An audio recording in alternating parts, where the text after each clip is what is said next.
Tamil Tigress is about my childhood growing up in Sri Lanka during the Civil War, where I then joined the Tamil Tigers and became one of their first female soldiers.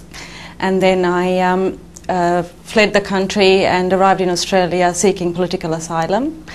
But I decided to write the story some 22 years ago, just for personal reasons. But then the impetus to publish only came about 2 years ago when I saw boatloads of Tamil refugees arriving in this country. And there was a lot of misinformation and misunderstanding about the political refugees who have fled the country after the Civil War.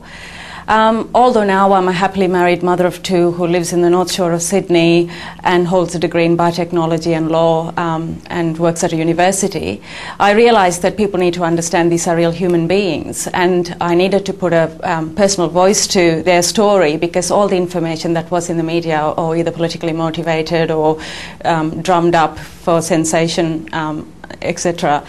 So very reluctantly I decided to write this story, because there is still a risk of personal safety by coming out with this story, and yet it had to be done.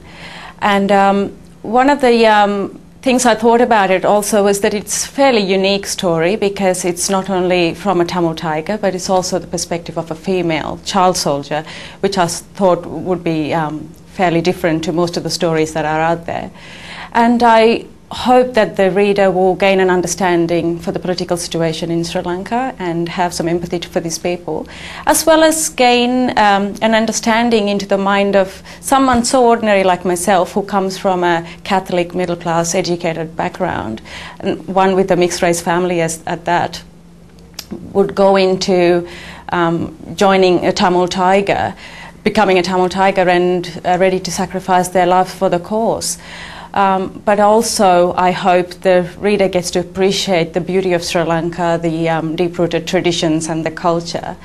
And writing the book has been cathartic for me as well.